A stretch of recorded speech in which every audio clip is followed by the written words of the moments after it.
Halo semuanya, selamat datang kembali di Ngulas Ngeles.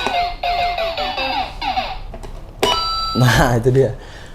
Karena ini masih episode kedua, gue sambil mau jelasin Ngulas Ngeles itu apa. Ngulas Ngeles adalah sebuah konten review lah ya, konten ngulas yang datang dari dua orang kebetulan suka ngobrolin nonton film dan juga ngobrolin film.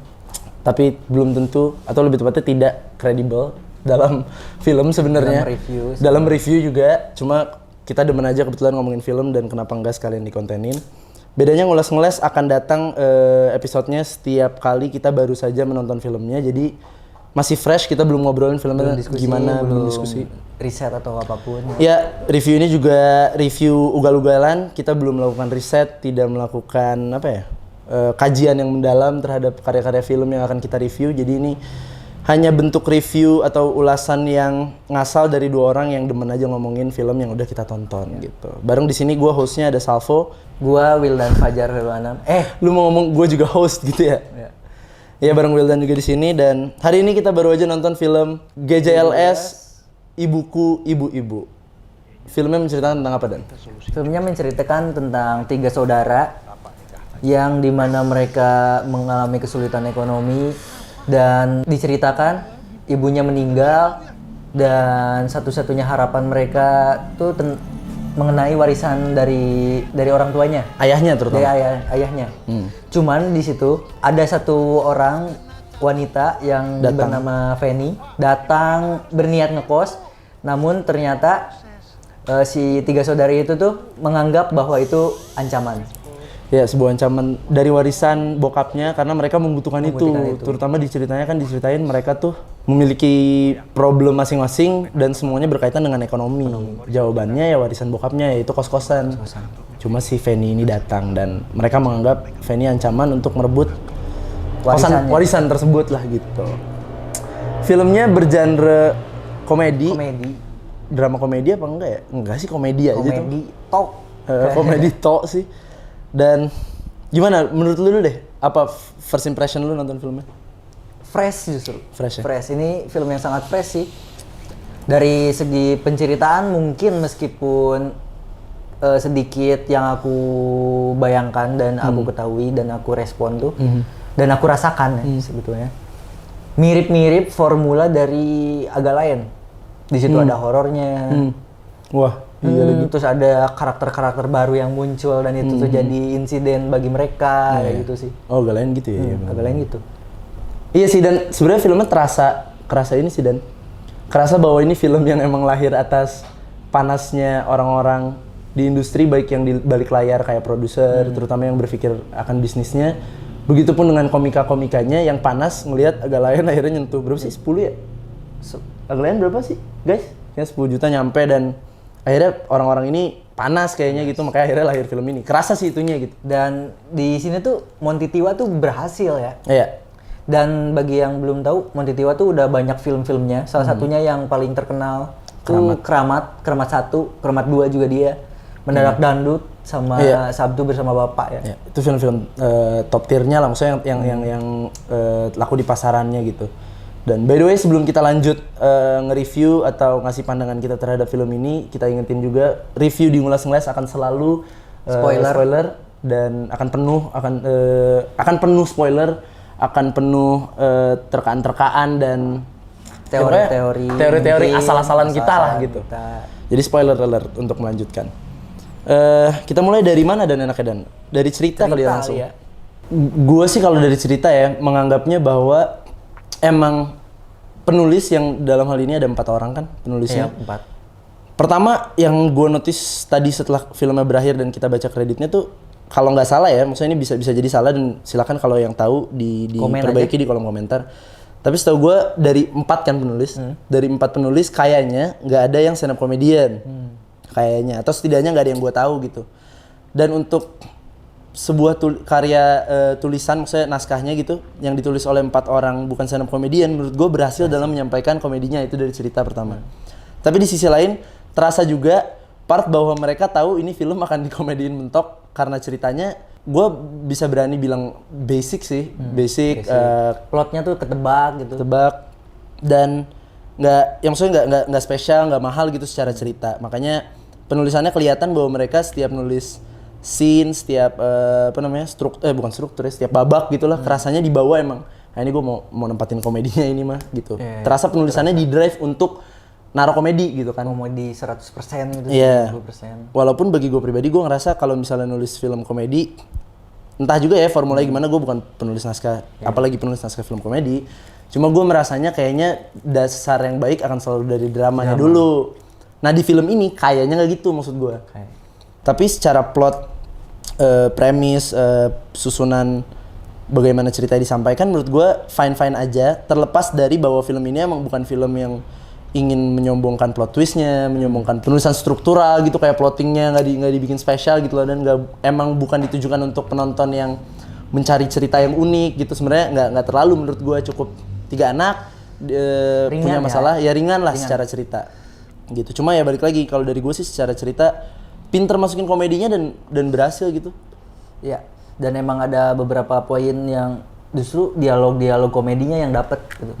Yang dari gue yang rasain. Terus secara cerita sih ada beberapa part yang kayaknya gak perlu ke bar, gak perlu kemana gitu. Apa perlu juga ya? Perlu sih untuk yang di klub. Perlu sih. Iya kayak beberapa scene sebenarnya kalau ngomongin perlu nggak perlu ya. Terhadap cerita sih nggak perlu sebenarnya mah, problemnya udah cukup kuat masing-masing. Yang satu pinjol, yang satu nikah. Pacarnya hamil, nikah pura-pura hamil. Satu lagi tuh mobil temennya dihilangin. Kayak Sirigen kan. Dan itu udah cukup kuat sebenarnya. Ya, dan masalahnya di cerita tuh kayak ya mobilnya temennya hilang. Tapi nggak ada lagi permasalahan tentang karakter utama. 3 karakter itu tuh nggak balance. Pada akhirnya tuh nggak balance, dan kayak si tujuan karakternya tuh entah kesampaian atau enggak ya. Oh iya benar. Nggak ada juga diceritain. Walaupun pada akhirnya dijawab sih, kayak akhirnya problem mereka masing-masing ini gimana. Rispo satu-satunya karakter yang masalahnya tidak terselesaikan. Karena cuman kabur aja akhirnya si debt kolektornya kan. Cuman emang plotnya gak ngasih untuk journey si karakter utama pada nasibnya gitu loh. Ya, nggak rapi lah bisa dibilang. Gak rapi, dan emang fokusnya di komedi sih. Terlalu fokus di komedi kemungkinan. Itu salah satu kekurangan. Iya bisa jadi kekurangan kelebihan sih, karena di satu sisi toh pada akhirnya film komedi yang penting lucu gitu kasarnya ya. Iya absurd ya. Iya. Dan by the way komedinya absurd banget. Gue sangat memuji dan sangat respect akan keberanian penulis juga para karakter menyampaikan komedi absurd yang mereka percaya lucu gitu, padahal di kita kan sebenarnya belum tentu lucu. Kayak itu tipe film yang ceritanya kita tahu emang kasarnya dibikin, terutama komedinya dibikin buat golongannya gitu, buat teman-teman tongkrongan kayaknya. Iya, kayak kita bikin film, kita tahu nih buat teman-teman kita lucu. Nah, kayak gitu kayaknya. Mereka cukup berani untuk nggak peduli, kayak bodo amat lah buat orang ini lucu apa enggak gitu. Untuk dialog juga nothing special buat gue. Planting informationnya bagus sebenarnya, dan bagus. Cuman nggak tahu kenapa pas dikasih punchline-nya tuh kayak seakan-akan terlalu emang ketebak dan dikasih bumbu komedi yang lain gitu. Cuman secara cerita emang mungkin itu pointless-nya ya, dimainin gitu, kayak si ibu yang dimarahin di awal tiba-tiba ketemu di rumah sakit kan. Oh iya. Sama mobilnya tiba-tiba ketemu juga di tempat penyucian si Fanny. Emang dua teori komedi, bukan teori sih, 2 struktur komedi paling sering digunain, terutama stand up komedi tuh callback dan 3 Rule of Three itu paling kental di film ini gue ngerasanya ya. Entah ya, balik lagi kita juga bukan komedian yang tahu struktural penulisan stand up komedi, cuma kerasa kayak callback absurd dan random dan gak penting juga, kayak tiba-tiba ibu-ibu yang tadi lu bilang dimarahin di ambulan terus tiba-tiba muncul di rumah sakit anjing, mukulin lagi. Absurd lah komedinya. Cerita sih gitu sih gue, maksudnya ya nothing special, tapi di satu sisi karena penulisan komedi masuk ke dalam penilaian cerita ya, menurut gue suatu hal yang fresh dan tidak membosankan lah kalau dari gue cerita. Jadi minusnya gue cuma. Nah, yang gue penasaran itu bloopersnya tuh itu terjadi waktu post pro, apakah emang di praproduksi udah dibuat akan kayak gitu ya? Belum pernah baca-baca juga sih. Thank you lu udah ngingetin itu sih. By the way, disclaimer kalau buat yang belum nonton, filmnya tuh penuh dengan bloopers gitu. Jadi salah satu selling point-nya juga ini menarik, dan karena gue ngerasa banget kayak mereka ini masukin bloopers itu karena tahu masyarakat suka persona each karakter yang ada di filmnya, maksudnya each karakter di real life-nya gitu, di depan layar saat mereka podcast, stand up dan lain-lain. Makanya pada akhirnya di filmnya ya udah tahu bahwa yang kita jual ini aja, orang-orang demen kok dengan Regen yang marah-marah dan randomnya kayak stop. Misalnya kayak gitu-gitunya, kayak kayak gitu kan sangat terlihatnya ya. Dan kalau menjawab pertanyaan lu, kelihatannya sih kayak bukan di penulisan itu tuh.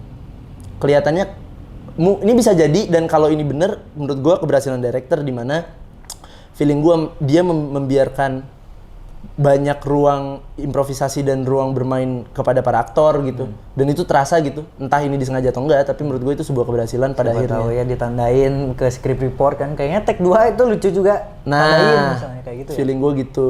Atau bisa juga kayaknya mereka ganti-ganti terus dan komedinya setiap take, feeling gue ya. Makanya kenapa bloopersnya beda-beda kan? Beda-beda. Ada yang bloopersnya, lu kenapa sih? Sedih gue. Sedih mah nangis, Po. Kan ada sedih mah nangis, Gen. Ada dialog gitu. Terus nanti di bloopers lainnya ada dialognya, kenapa lu? Dia cuma ketawa doang. Terus ya, Bapak kan besok sekolah. Itu kan bloopers mereka ketawa. Nah itu gue gak tahu di penulisan apa enggak sejujurnya. Kalau di penulisan ajaib, penulisannya bisa memberikan, bisa menerka dialog lucu ini ditaruh ke siapa. Entah kedekatan penulis terhadap para aktor kuat ya. Iya. Entah juga, tapi kalau nggak disengaja pun heads off buat para talent lah. Karena ketiga orang ini berhasil membawa persona mereka ke media film dengan berani dan dengan fresh. Dan salah satu yang patut diapresiasi sih, biasanya kan bloopers tuh biasanya umum, cuman di kredit, di after kredit. Ini dimasukin ke filmnya kan. Iya. So far balik lagi ya, koreksi kalau misalnya gue salah atau gue kurang bukan literasi, kurang menonton, tapi gue belum pernah ada yang bloopersnya dimasukin film. Ada nggak? Ada beberapa, agak lain ada dikit kan. Wah iya gitu. Agak lain ada bloopers di dalam filmnya? Enggak. Yang ditunjukin ini tuh bloopers ya, ini tuh syuting gitu? Ada di after credit. Iya, enggak, maksud gue di dalam film, gue belum pernah nemu. Belum pernah nemu juga. Lu juga belum pernah nemu. Iya, makanya itu mungkin gue bisa bilang itu satu-satunya bentuk jualan dari tim marketing, distribusi, promosi dan lain-lain yang paling mahal gitu. Bahwa film ini nggak full sih, banyak masukin bloopers yang menunjukkan itu syuting. Kayak ada satu adegan dengan jelas Regen ngelihat ke kamera pas udah ketawa gitu, terus kayak ini mau gimana sih? Terus masukin ke film absurd, mentok aja. Gue sempat lihat boom di boomnya turun langsung cuek aja. Oh, satu hal yang kita lupa bahas mengenai cerita dan juga bentuk ya, ini mulai masuk ke bentuk, bahwa film ini terkaan kita tadi kita udah ngobrol juga bahwa film ini kayaknya punya pengaruh B-movie yang cukup kuat. Dan keren, berhasil gitu. Berhasil.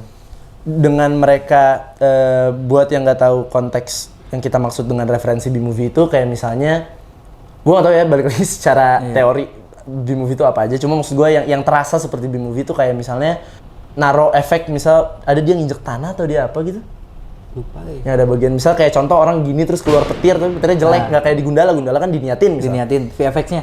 Ini mah tempelan VFX. Dan emang buat komedi gitu. Iya, biasanya B-movie kan kentelakan itu kan. VFX ngasal dengan editing yang kelihatan ini mah nggak niat. Nah, di film ini kan bisa bilang 70% bentuk filmnya dibungkus kayak gitu dan jadi begitu ini ada di film panjang yang ditayangkan di bioskop. Anjing. Aneh tapi seru ya, kayak. Seru juga sih. Experience baru juga sih. Dan kayak lagi nonton di festival gitu, kayak bukan film konsumsi umum rasanya, kayak dari dialog, dari jokes. Oh, ini juga harus mention bahwa jokes-jokesnya sangat tongkrongan dan sangat vulgar ya. Entah ini bisa menjadi sesuatu yang dalam tanda kutip berbahaya atau jadi sesuatu yang dijual juga, nggak tahu juga nih, karena pada akhirnya kan dark comedy di era sekarang jadi bentuk apresiasi justru gitu. Iya kan, orang-orang demen dark comedy. Nah, jadi entah ini bisa berbahaya atau bisa baik ya. Cuma kalau gimana? Entah juga sih, karena emang ada beberapa part komedi yang male gaze banget. Nah, itu tuh bakal rame juga sih film gua diperbincangkan. By the way, kita nonton di hari kedua nih. Kita nonton di hari kedua. Tapi terkaan kita akan rame. Apalagi saat filmnya menyentuh 2 juta ke atas. Itu udah pasti bakal nanti rame kritikan tentang male gaze-nya lah, tentang dark comedy-nya lah. Ditambah entah di antara 4 penulis ini ada wanita ya, gue nggak tahu. Cuma Kalau enggak akan lebih bahaya lagi. Lebih bahaya lagi. Karena jokes-jokesnya sangat seksis, yang disengaja ya, tapi maksud gue seksis sengaja yang memang dicarinya untuk lucunya, bukan untuk mendegradasi kaum wanita gitu. Di beberapa part tuh terlihat ditonton, waktu ditonton ya terlihat wajar, ada adegan-adegan seksis dikit kayak nunjukin bodoh lah gitu, bukan seksis yang ke arah bukan seksis banget gitu. Bukan seksis dalam visual maksudnya gitu, dalam artian nggak kayak 50 Shades of Grey nunjukin adegan make out, nggak gitu kan. Cuman ada satu sisi yang kayaknya berlebihan deh. Iya, ada part-part kita nonton kayak kasarnya kayak kita sendiri yang panik gitu, kayak anjir nih berlebihan deh. Aman gak sih anjing? Kita yang nggak ngerti gitu loh, Bin. Dan guys kayak sampai ngomongin mantep, ngomongin ada bagian seks, ada bagian ranjang, rokok kulit, dialog-dialog kayak gitu lucu. Tapi balik lagi, apakah ini sesuatu yang harus dijadikan konsumsi publik atau tidak? Itu sih concernnya mungkin ya. Walaupun kita tahu penulisannya mengarahkan ke sana untuk komedi gitu lah. Dan rata-rata perempuan di sini dibikin gak banyak karakter yang dikasih porsi yang setara juga masalahnya. Iya itu agak. Dan dibikin kayak banyak kayak justru kayak biduan. Semua dibikin, ini kasarnya LC. Ya bahasa kasarnya di grade gitu. Dari pekerjaan kan semua gitu kan. Nggak ada yang dibikin special. Itu sih problemnya ya. Kita nggak tahu ya pandangan kita gimana atau pandangan orang gimana, yang bener atau salahnya kita nggak tahu.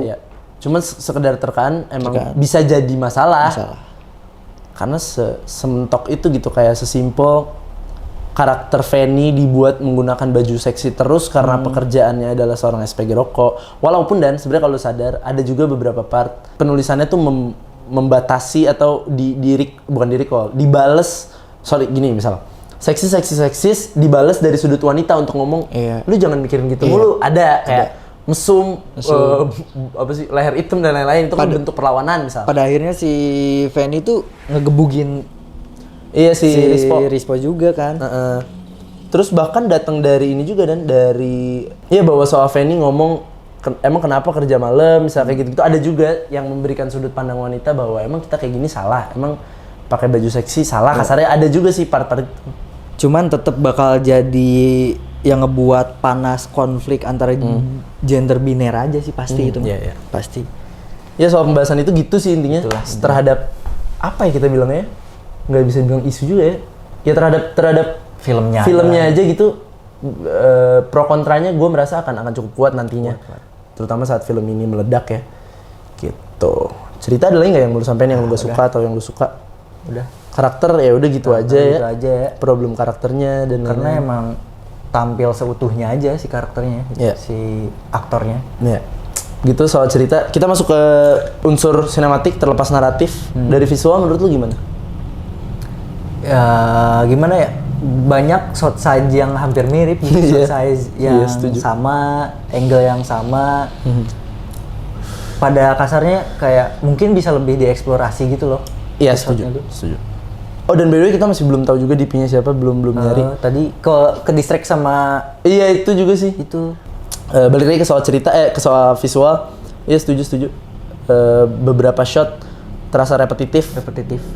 Terasa boring juga bisa dibilang kalau dari gue sih. Shotnya boring dan ya udah aja gitu, walaupun dari segi teknis kayak misalnya pengambilan gambar dalam cahaya, dalam komposisi gambar nggak salah gitu, dan maksud gue pakai gaya master cover biasa, cuman emang nggak explore aja. Bukan jelek sih, lebih ke kayak cukup disayangkan dengan bentuk film yang udah unik. Kenapa nggak sekalian shotnya unik, misalnya kayak tiba-tiba ada handheld yang aneh gitu misal, contoh ini mah ya, dan semacamnya gitu. Terus beberapa part ada shot-shot yang entah aneh di bagian apa ya, nggak tahu di komposisi atau apa, tapi kayak headroom tuh kayak mentok lah, terus bukan berarti ini jadi fokus utama ya dalam menonton film, cuma ada beberapa part yang akhirnya jadi mengganggu saat itu.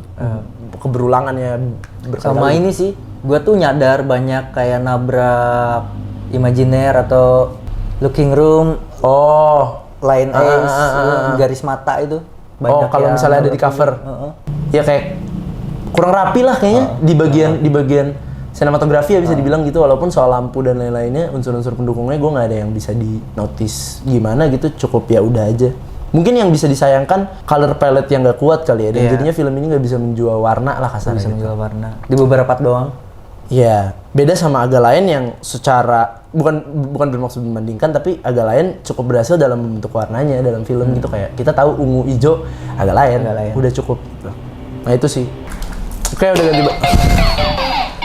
ganti baterai.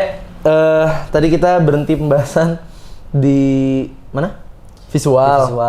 Ya pada intinya ada beberapa hal yang disayangkan aja dalam hal visual gitu. Terus tadi juga sempat kepotong.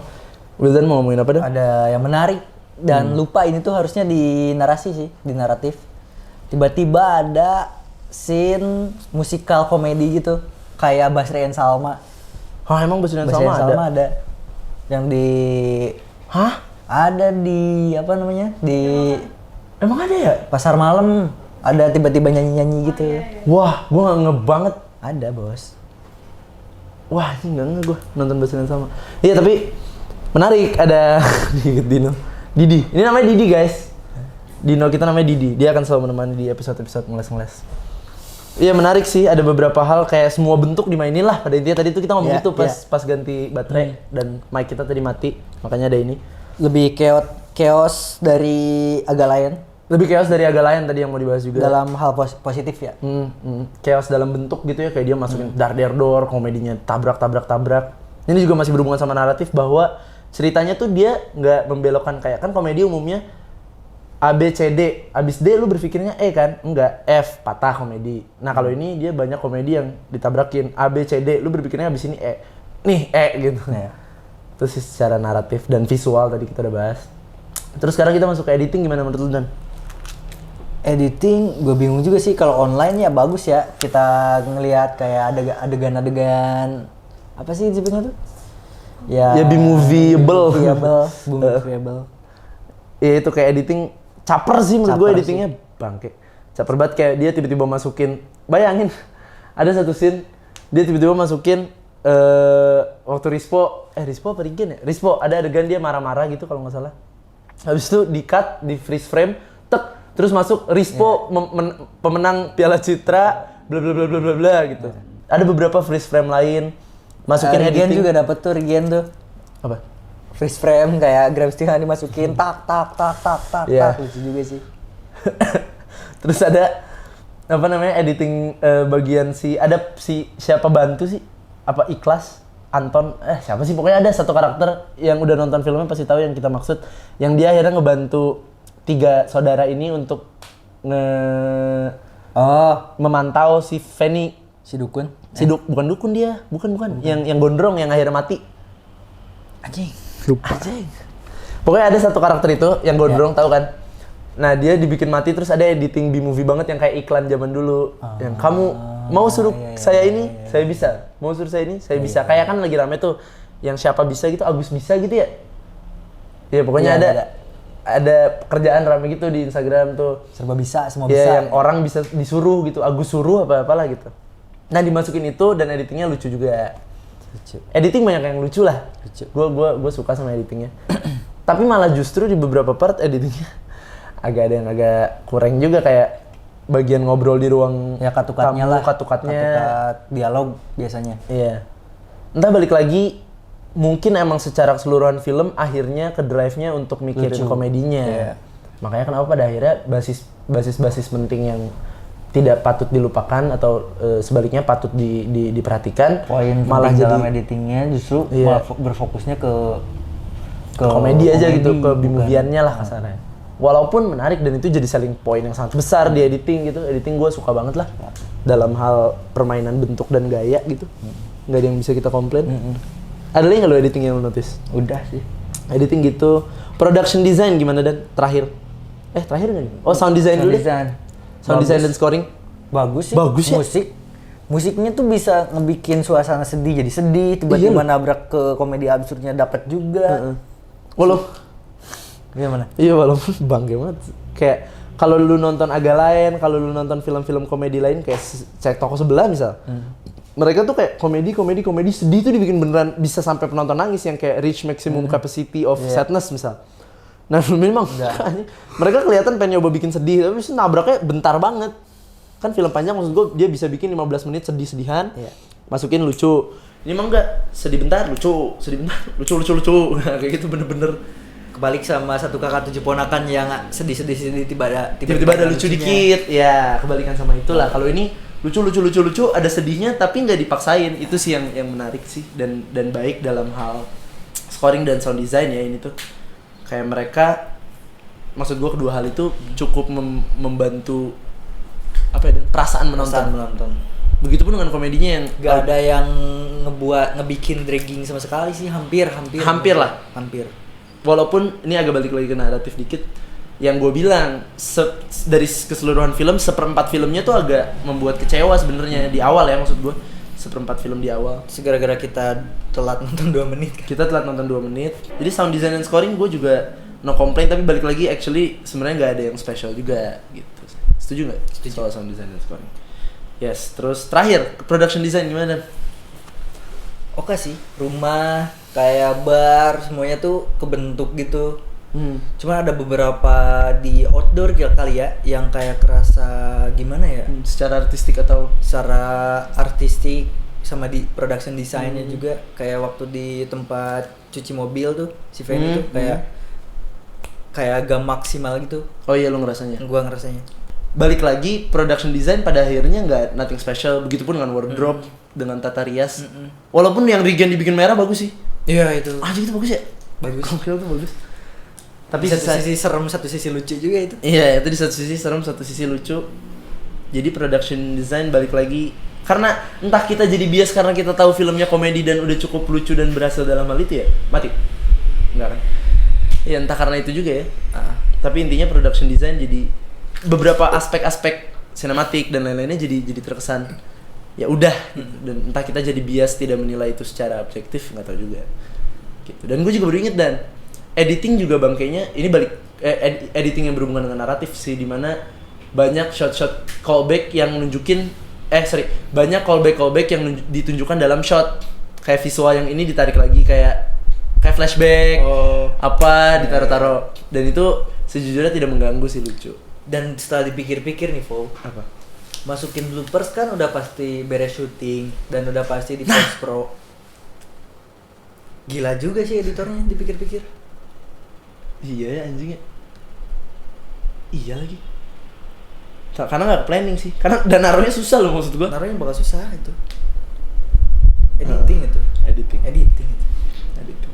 Entah didikte oleh director atau enggak, tapi itu pasti dimainin ada, di editing pasti gitu. Ada, cuman mainnya di editing itu. Setuju. Editing dua aspek utama yang bisa kita hargai dan sangat kita suka tuh mungkin dibentuk dan editing ya. Bentuk maksud dan gue editing. Naratif ya kita bisa bilang mid, yang lain mid gitu. Tapi untuk naratif dan editing untuk bentuk film. Komedinya dan editing gue suka sih, kita suka. Ada lagi nggak yang mau tambahin yang lu inget soal GJLS, ibuku ibu-ibu? Nah, dan menurut gue itu tuh si judulnya tuh gak merepresentasikan si alur cerita maupun si keadaan suasana karakter. Cuma ada di satu dialog si Regen kalau nggak salah gitu. Ibu kita tuh harusnya ibu-ibu. Dan itu pun bukan ibuku ibu-ibu, harusnya ibuku bukan ibu-ibu. Kalau mau judulnya ya dong, karena kontradiktif deh. Ibuku ibu-ibu terus apa gitu loh, kayak kita kan sering pernah ngomongin judul juga bahwa kenapa judulnya nggak dibelokin sekalian, karena menjelaskan filmnya. Kalau misalnya karena pada akhirnya judulnya bisa menjelaskan filmnya saat kalau ibuku bukan ibu-ibu ya gitu sih. Gue merasanya film ini begitu. Terus gue tadi ada satu kita yang ketinggalan tuh soal acting dan karakter. Menurut gue, singkat aja kalau dari gue sih, menurut gue actingnya ya bukan acting pada akhirnya, tapi berhasil lah gitu, tidak mengganggu dari keseluruhannya ini. Lebih ke tepat dalam memilih case aja sih, Fo. Dan acting mah kan ya gitu-gitu aja lah. Setuju. Ada lagi yang mau tambahin atau kita belum bahas? Udah, kita masuk ke rating. Jadi setiap episode ngeles pada akhirnya kita akan memberikan rating atau penilaian ugal-ugalan juga dari kita. Balik lagi, ini tidak menentukan seberapa bagus atau seberapa buruk film yang kita review. Ini cuma pandangan dari kita aja. Dan ratingnya bakal dari 1 sampai 5.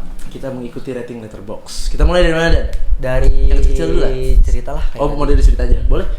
Gua sih 4. Lu cerita. Enggak ada yang 3,5. Gua 3 lah. Lu 3? Gua 3. Gua 3,5. Cerita including komedinya ya, gua by the way.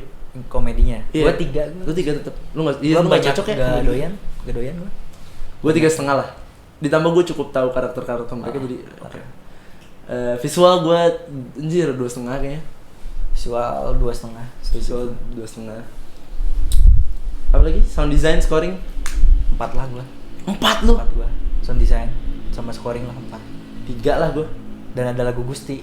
Oh iya, by the way, di film ini ada 2 lagu Gusti yang gue notice.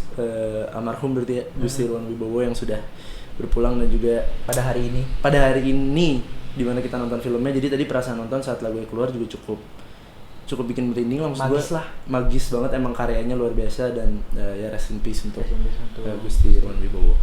Tuh karyanya, gue rasa karyanya nggak akan mati sih gitu, maksud gue. Dan dibuktikan di film ini karyanya begitu muncul, gue gila, kata gue tiba-tiba ada Gusti lagunya kan. Momennya tepat banget gitu. Pergi dengan keadaan ini dan legend gitu menurut gue gitu. Ya balik lagi, lanjut anyway, sorry intermezzo. Tadi ratingnya gimana? Sound design dan scoring ya? Gue 3, lu 4, oke. Apa lagi Dan biasanya? Acting lah, boleh Acting. kita rate. Gue 2,5 lah. Gua 2,5. Terus editing belum? Editing 4 lah. 4 gue setuju. 4 lah. Gue lupa, apalagi kita langsung aja masuk ke Makeup, wardrobe. Oh, makeup, wardrobe, production design berapa lu? Gue 3. Gue 2,5 deh, kayaknya gue kurang suka deh. Karena including color juga gak terlalu dimainin menurut gue, kayak balik lagi yang tadi. 3,5 lah gua. Gila jauh juga kita. Masih enak. Gue 2,5. Rumah dan lain-lain. Atau jahat ya 2,5. Ya karena tempelan Iya, gitu sih, selama. kayak contoh gue jadi inget juga ini bahasannya singkat yang soal rumahnya Luna Maya pun dia kan dibikin seolah-olah Iya dia sih. tuh the devil kan. Tapi Tapi begitu ada gitu takut, karena gue sempet bisikin dulu. Pasti dia ketawa nih kalau dia nakutin. Ternyata dia ketakutan, kayak tidak merepresentasikan karakternya yang sesungguhnya. Karakternya ternyata cupu, tapi dia bikinnya seolah-olah dia devilish banget gitu. Oh iya sih, bener juga ya. 2,5 gue. Oh bener juga ya. Turun gak rating lu? 2,5 lah. Baru pantik gua. Jauh anjing dari 3,5. Soalnya gua mikirin rumah si 3 saudara itu. Rumahnya juga biasa aja. Oke menurut gua. Oke. Oke. Ya mungkin. Gitu. Next kita berarti rating film GJLS dari GJLS ibu-ibu dari ngulas-ngulas, kita berikan rating berapa kira-kira? 3,5 kalau. 3 atau 3,5 ya? 3 gua. Gua 3. Kita sepakati 3 berarti ya. Oke. Rating film GJLS ibu-ibu dari ngulas-ngulas kita berikan rating 3/5. 3/5. Seperti itu. Ada lagi nggak yang mau tambahin soal ngulas-ngulas episode Udahlah. GJLS ini? Udah kepanjangan Oke, juga kayaknya. ya kalian recapnya, kalian bisa nonton film ini di bioskop, masih ada saat video ini tayang. Dan ini film yang cukup menghibur untuk mengisi weekend atau weekdays, pulang kerja capek bisa nonton, dan cukup jaminan terhibur lah menurut gue. Menyenangkan, dan ya masih ada di bioskop. Gue sih simple ya. Kalau mau nonton, kalau kalian berpikir jika film Indonesia gitu-gitu aja, Kelas. tonton film ini. Setuju. Tonton film ini. Karena bentuknya mahal sih memang. Setuju. Dan last but not least, tadi soal GJLS tadi gue ngomong. Oh iya, tebakan penonton. Ini kan masih hari kedua kan. Tebak-tebakan penonton. Gue nebak 1,5. Ini jangan buat 2 juta lah gue, karena agak lain rame kan. Gua taruhan di 3 juta lah. 3 juta. Gue berapa tadi? 2,5. 2,5 juta gue. Oke. Itu tebakan kita untuk penonton GJLS. Tapi diharapkan ya sebanyak-banyaknya ya, maksud gue. Sebanyak-banyaknya. Bukan berarti kita mau cuma segitu gitu. Itu tebakan aja. Tebak-tebakan. Gitu, dan ya segitu aja episode ngulas-ngulas GJLS ibu-ibu dari ngulas-ngulas. Jangan lupa cek Instagram dari Cinema Catastrophe yang membuat konten ini, yang bekerja sama juga dengan Wimier. Silakan cek Instagram kita di @cinemacatastrophe dan @wimier, ada di sini. Thank you juga buat teman-teman yang ada di belakang nih. Yes, ada Ania, Ania, Vino, Pino, Lujay, Lujay, sama Abin. sama Abin. Thank you juga Wimier sudah menyediakan tempat untuk kita syuting mewah. Tadinya mau di kosan. Dan udah sih, itu aja. Cek Instagram Cinema Catastrophe. Kita juga ada beberapa bentuk-bentuk cinta kita terhadap sinema. Kita juga bikin film-filman gitu lah. Bikin film-filman, bisa dilihat ada di Instagram, ada di YouTube salah Produksi teks satunya. juga beberapa review anak-anak gitu. Yes gitu. Sekali lagi ini ngulas-ngulas merupakan konten review yang asal-asalan. Kalau misalnya kalian punya pendapat lain, punya pandangan lain, punya debatan atau caci makian terhadap kita, saran, kritik kayak review lu ngasal, so tau bla bla bla, silakan tulis di kolom komentar. Like jika suka, dislike jika gak suka. Subscribe biar biar juga. kita kayak YouTubers yang lainnya, oke? Iya, dan biar kita episode lanjut terus. Iya. Gitu aja sih dari kita. Sorry kalau misalnya ada kurang-kurang lah. Dadah.